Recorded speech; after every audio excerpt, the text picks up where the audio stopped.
Ultima Thule. The words come into my head this winter night.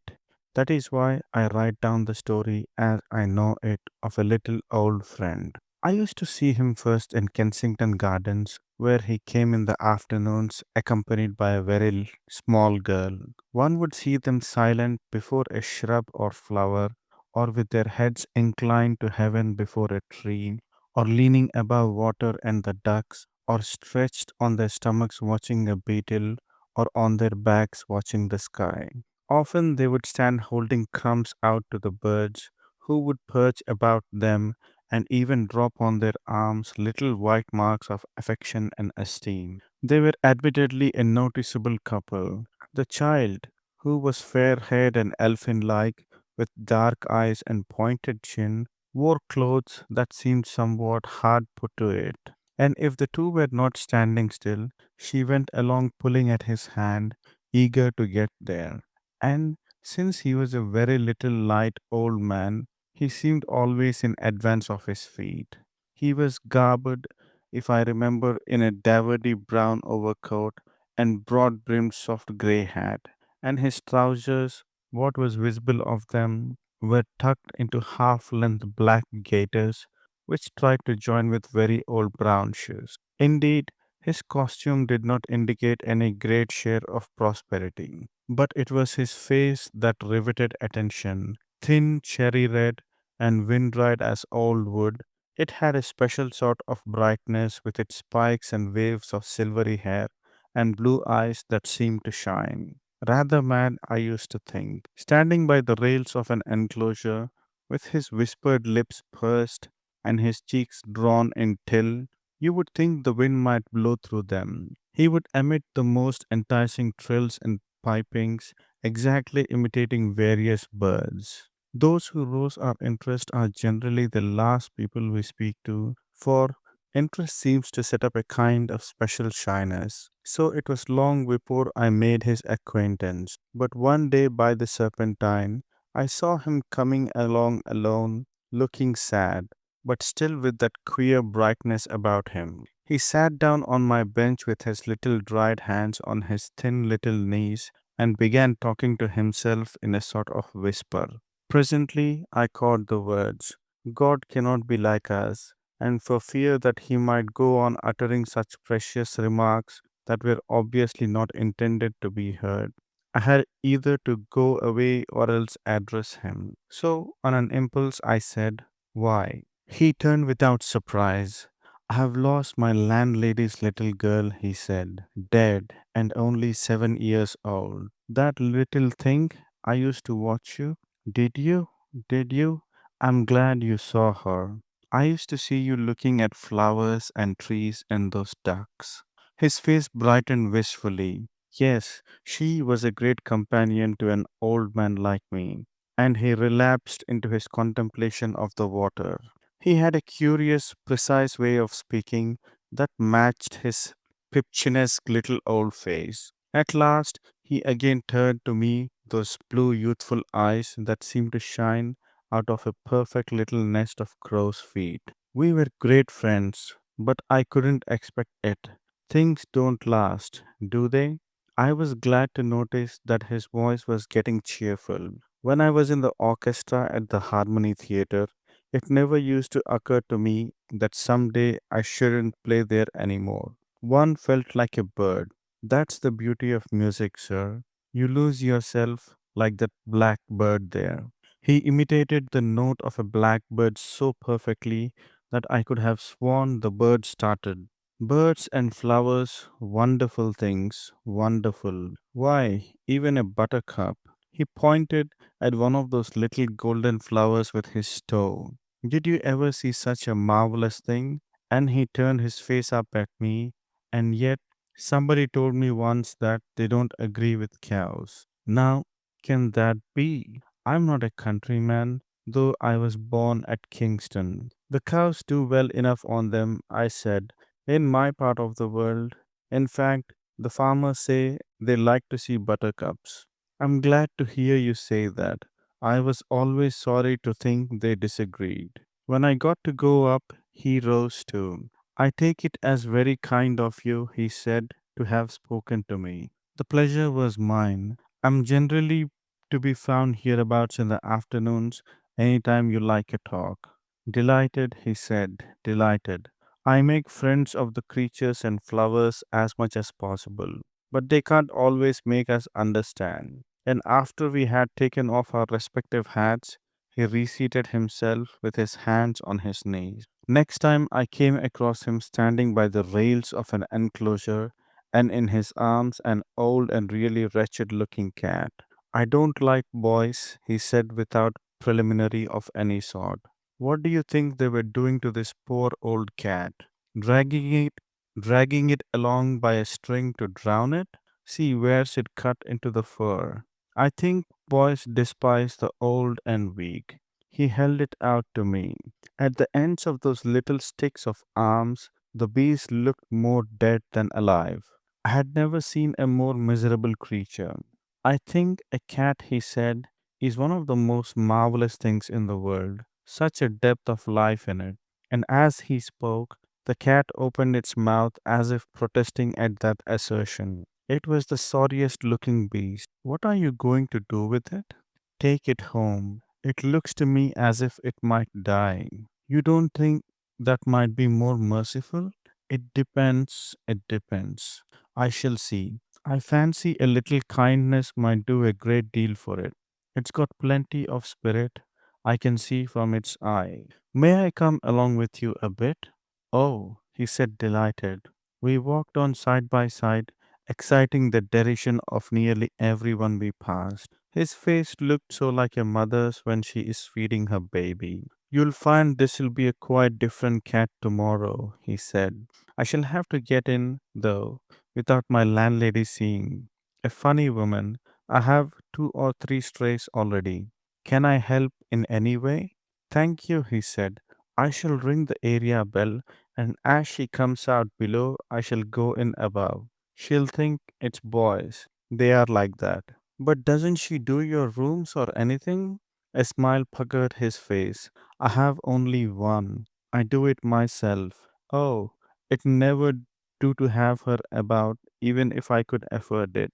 But, he added, if you're so kind as to come with me to the door, you might engage her by asking where Mr. Thompson lives. That's me. In the musical world, my name was Moronelli. Not that I have Italian blood in me, of course. And shall I come up? Honored. But I live very quietly. We passed out of the gardens at Lancaster Gate, where all the house friends seemed so successful, and out of it into a little street that was extremely like a grubby child trying to hide under its mother's skirts. Here he took a newspaper from his pocket and wrapped it round the cat. She's a funny woman, he repeated. Scotch descent, you know. Suddenly, he pulled an area bell and scuttled up the steps. When he had opened the door, however, I saw before him in the hall a short, thin woman dressed in black with a sharp and bumpy face. Her voice sounded brisk and resolute. What have you got there, Mr. Thompson? Newspaper, Mrs. March? Oh, indeed. Now you're not going to take that cat upstairs. The little old fellow's voice acquired a sudden shrill determination. Stand aside, please. If you stop me, I'll give you notice. The cat is going up. It's ill and it is going up. It was then I said, does Mr. Thompson live here? In that second, he shot past her and ascended. That's him, she said, and I wish it wasn't, with his dirty cats. Do you want him? I do. He lives at the top. Then, with a grudging apology, I can't help it. He tries me. He is very trying. I'm sure he is. She looked at me. The longing to talk that comes over those who answers bells all day, and the peculiar Scottish desire to justify oneself, rose together in that face which seemed all promontories dried by an east wind. Ah, she said, he is. I don't deny his heart, but he's got no sense of anything. Goodness knows what he hasn't got up there. I wonder I keep him. An old man like that ought to know better, half starving himself to feed them. She paused, and her eyes that had a cold and honest glitter searched me closely. If you're going up, she said, I hope you'll find him good advice. He never lets me in. I wonder I keep him. There were 3 flights of stairs, narrow, clean, and smelling of oilcloth. Selecting one of 2 doors at random, I knocked. His silvery head and bright, pinched face were cautiously poked out. Ah, he said, I thought it might be her. The room, which was fairly large, had a bare floor with little on it to save a camp bed and chest of drawers with jug and basin. A large bird cage on the wall hung wide open. The place smelt of soap and little of beasts and birds. Into the walls, whitewashed over a green wallpaper, which tied through its places, were driven nails with their heads knocked off, onto which bits of wood had been spiked, so that they stood out as bird perches high above the ground. Over the open window, a piece of wire netting had been fixed. A little spirit stove and an old dressing gown hanging on a peg completed the accoutrements of room which one entered with a certain diffidence. He had not exaggerated. Besides the new cat, there were 3 other cats and 4 birds, all, save one, a bullfinch invalids. The cats kept close to the walls, avoiding me, but wherever my little old friend went, they followed him with their eyes. The birds were in the cage, except the bullfinch, which had perched on his shoulder.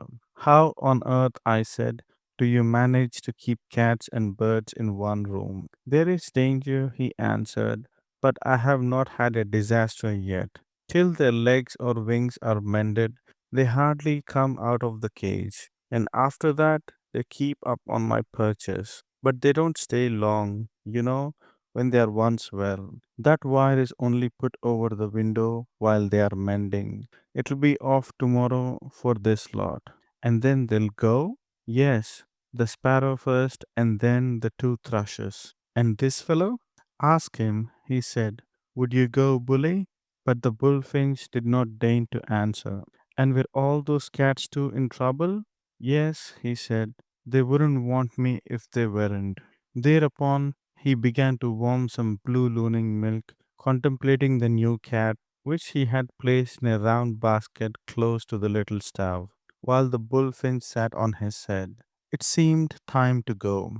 Delighted to see you, sir, he said. Any day. And pointing up at the bullfinch on his head, he added, did you ever see anything so wonderful as that bird? The size of its heart, really marvelous. To the rapt sound of that word marvelous, and full of the memory of his mysterious brightness while he stood pointing upward to the bird perched on his thick silvery hair, I went.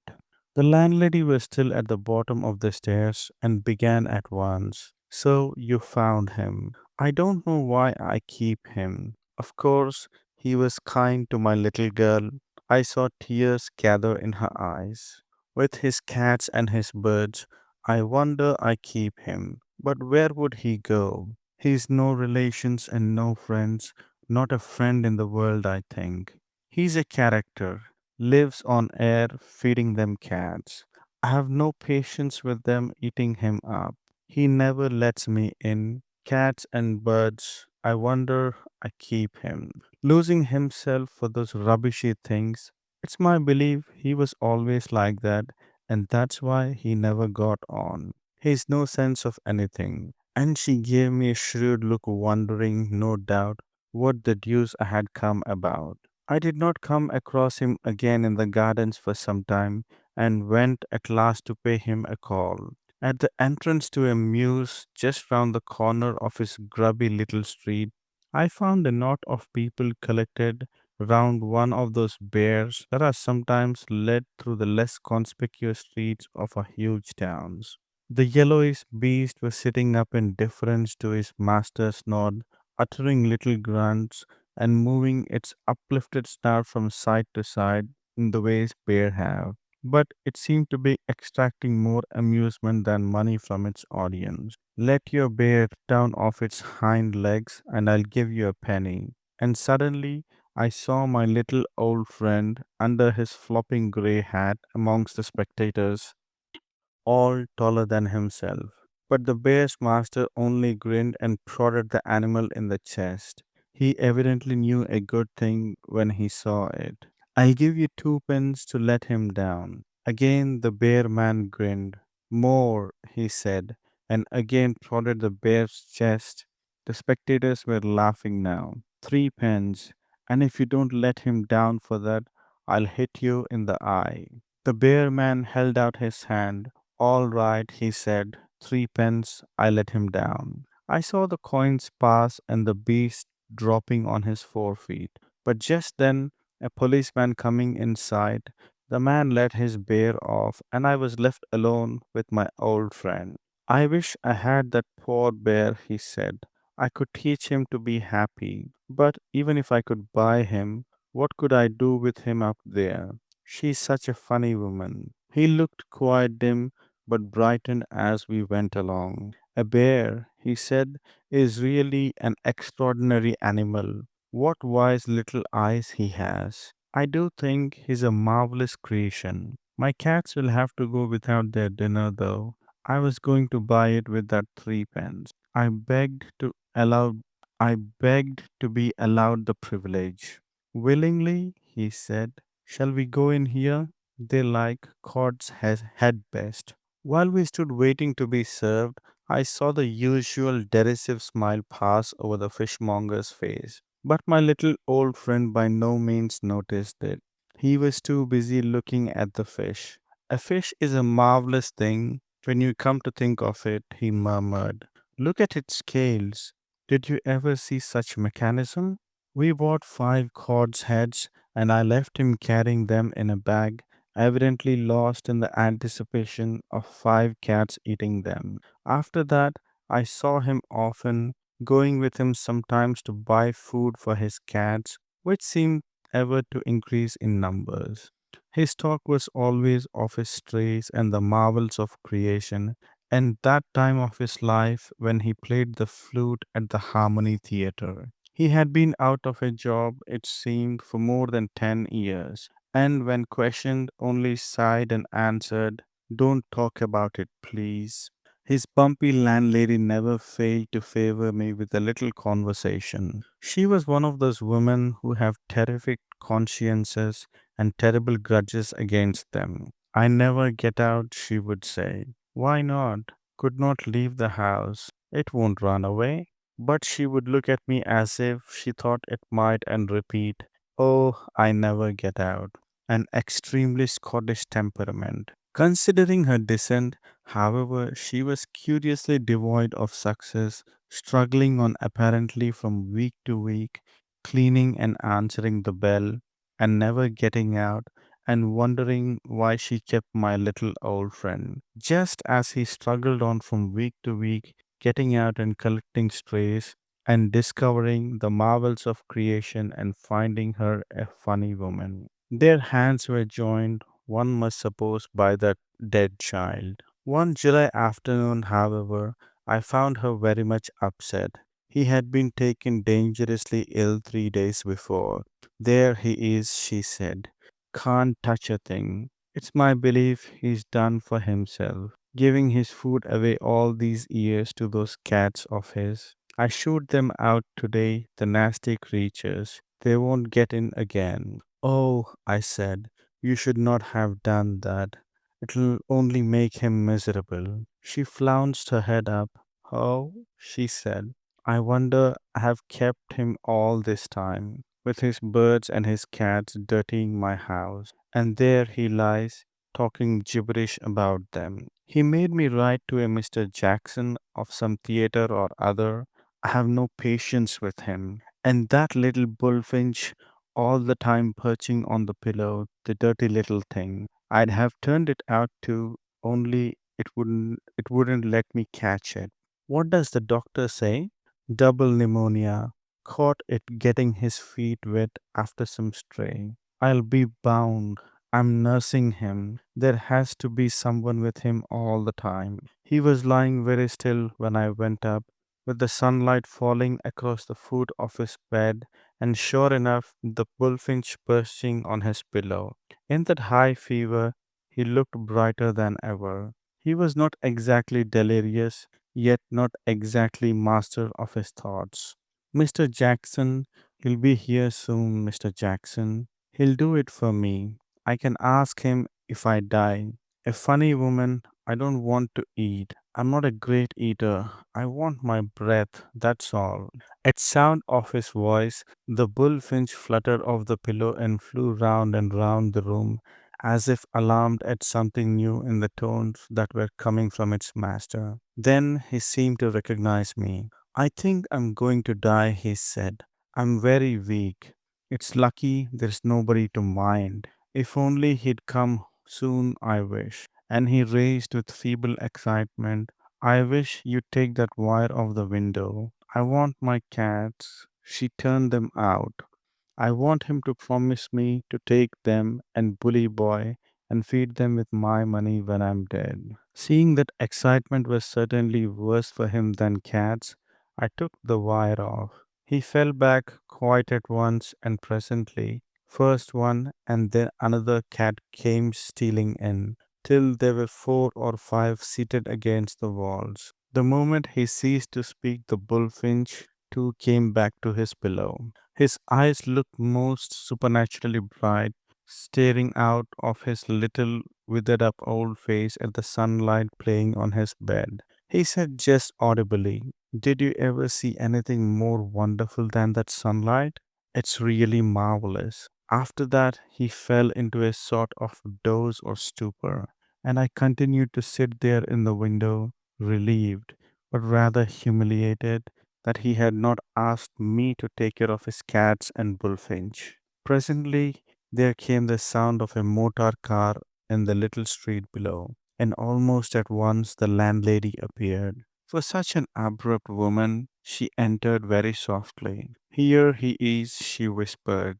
I went out and found a gentleman, perhaps 60 years of age, in a black coat, buff waistcoat, gold watch chain, light trousers, patent leather boots, and a wonderfully shining hat. His face was plump and red, with a glossy grey moustache. Indeed, he seemed to shine everywhere save in the eyes, which were of a dull and somewhat liverish hue. Mr. Jackson, the same. How is the little old chap?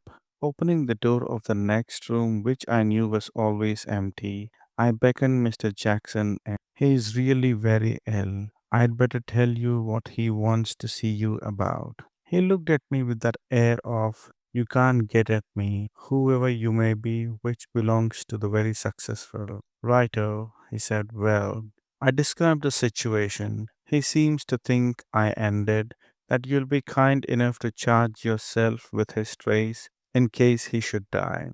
Mr. Jackson prodded the unpainted washstand with his gold headed cane. Is he really going to kick it?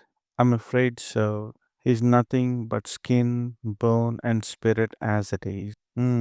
Stray cats, you say, and a bird?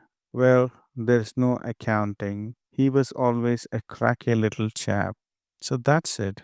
When I got the letter, I wondered what the deuce. We pay him 5 quid a quarter regular to this day. To tell truth, he deserved it. 30 years he was at our shop, never missed a night. First rate flute he was. He ought never to have given it up, though I always thought it showed a bit of heart in him. If a man don't look after number one, he's a good one as gone. That's what I've always found. Why, I was no more than he was when I started. Should not have been worth a plum if I'd gone on his plan. That's certain. And he gave that profound chuckle which comes from the very stomach of success. We were having a rocky time at the Harmony, had to cut down everything we could.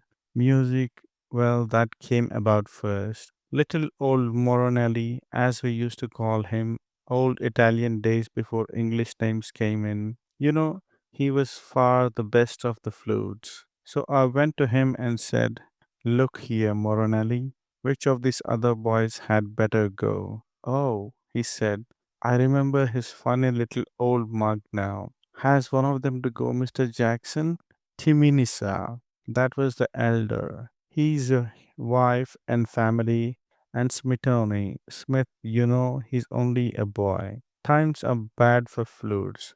I know it's a bit hard, I said, but this theater's going to be run much cheaper. One of them's got to go. Oh, he said, dear me, he said. What a funny little old chap it was. Well, what do you think? Next day, I had his resignation. Give you my word, I did my best to turn him. Why? He was 60 then, if he was a day. At 60, a man don't get jobs in a hurry. But not a bit of it. And all he'd say was, I shall get a place all right. But that's it. He never did. Too long in one shop. I heard by accident he was on the rocks. That's how I made him that allowance. But that's the sort of hopeless little old chap he is. No idea of himself. Cats? Why not? I'll take his old cats on. Don't you let him worry about that. I'll see to his bird too. If I can't give them a better time than ever they have here, it'll be funny. And looking around the little empty room, he again uttered that profound chuckle. Why, he was with us at the Harmony 30 years. That's time, I made my fortune in it. I'm sure, I said, it'll be a great relief to him. Oh, that's all right. You come down to my place. He handed me a card. Mr. Cyril Porteous Jackson, Ultima Thule, Wimbledon, and see how I fix them up. But if he's really going to kick it, I'd like to have a look at the little old chap just for old time's sake. He went as quietly as Mr. Jackson's bright boots would permit into his room, where the landlady was sitting gazing angrily at the cats. She went out without noise, flouncing her head as much as to say, well, now you can see what I have to go through sitting up here. I never get out. Our little old friend was still in that curious stupor. He seemed unconscious, but his blue eyes were not closed, staring brightly out before them at things we did not see. With his silvery hair and his flushed frailty, he had an unearthly look. After standing perhaps 3 minutes at the foot of the bed, Mr. Jackson whispered, well, he does look queer. Poor little old chap. You tell him from me I'll look after his cats and birds. He need not worry. And now I think I won't keep the car. Makes me feel a bit throaty. Don't move. He might come to. And leaning all the weight of his substantial form on those bright and creaking shoes, he made his way to the door, flashed at me a diamond ring, whispered hoarsely, so long, that'll be all right, and vanished. And soon I heard the whirring of his car and just saw the top of his shiny hat traveling down the little street. Sometime I sat on there, wanting to deliver that message. An uncanny wiggle in the failing light with those 5 cats, yes, 5 at least, lying or sitting against the walls, staring like sphinxes at their motionless protector. I could not make whether it was he in his stupor with his bright eyes that fascinated them, or the blue finch perched on his pillow, whom they knew perhaps might soon be in their power. I was glad when the landlady came up and I could leave the message with her. When she opened the door to me next day at 6 o'clock, I knew that he was gone. There was about her that sorrowful, unmistakable importance, that peculiar mournful excitement which hovers over houses where death has entered. Yes, she said, he went this morning. Never came round after you left. Would you like to see him? We went up. He lay covered with a sheet in the darkened room. The landlady pulled the window curtains apart. His face, as white now almost as his silvery head, had in the sunlight a radiance like that of a small bright angel gone to sleep. No growth of hair, such as comes on most dead faces, showed on those frail cheeks that were now smooth and lineless as porcelain. And on the sheet above his chest, the bullfinch sat, looking into his face. The landlady let the curtains fall, and we went out. I've got the cats in here. She pointed to the room where Mr. Jackson and I had talked, all ready for that gentleman when he sends. But that little bird, I don't know how to do. He won't let me catch him, and there he sits. It makes me feel all funny. It had made me feel all funny too. He hasn't left the money for his funeral. Dreadful the way he never thought about himself. I'm glad I kept him though, and not to my astonishment, she suddenly began to cry. A wire was sent to Mr. Jackson, and on the day of the funeral, I went down to Ultima Thule, Wimbledon, to see if he had carried out his promise. He had. In the grounds past the winery, an outhouse had been cleared and sanded, with cushions placed at intervals against the wall, and a little throw of nothing could have been more suitable or luxurious. How's that? He said. I have done it thoroughly, but I noticed that he looked a little glum. The only thing he said is the cats. First night they seemed all right, and the second there were three of them left. But today the gardener tells me there's not the ghost of one anywhere. It's not for want of feeding. They have had tripe and liver and milk as much as ever they liked. And cod's head, they're very fond of them. I must say, it's a bit of a disappointment to me. As he spoke, a sandy cat, which I perfectly remembered, for it had only half its left ear, appeared in the doorway and stood crouching with its green eyes turned on us. Then, hearing Mr. Jackson murmur, "Puss, puss," it ran for its life, slinking almost into the ground, and vanished among some shrubs. Mr. Jackson sighed. "Perversity of the brutes," he said. He led me back to the house through a conservatory full of choice orchids. A gilt bird cage was hanging there, one of the largest I had ever seen, replete with every luxury the heart of bird could want. "Is that for the bullfinch?" I asked him. "Oh," he said, "didn't you know? The little beggar wouldn't let himself to be caught, and the second morning when they went up, there he lay on the old chap's body, dead." The thought it was very touching, but I kept the cage hung up for you to see that I should have given him a good time here. Oh yes, Ultima Thule would have done him well. And from a bright leather case, Mr. Jackson offered me a cigar. The question I had long been wishing to ask him slipped out of me then. "Do you mind telling me why you called your house Ultima Thule?" "Why," he said, "found it on the gate. Think it's rather distinguished, don't you?" And he uttered his profound chuckle. "First rate. The whole place is the last word in comfort." "Very good of you to say so," he said. "I have laid out a goodish bit on it. A man must have a warm corner to end his days in. Ultima Thule, as you say, it isn't bad. There's success about it somehow." And with that word in my ears, and in my eyes a vision of the little old fellow in his Ultima Thule, with the bullfinch lying dead on a heart that had never known success, I traveled back to town. The end.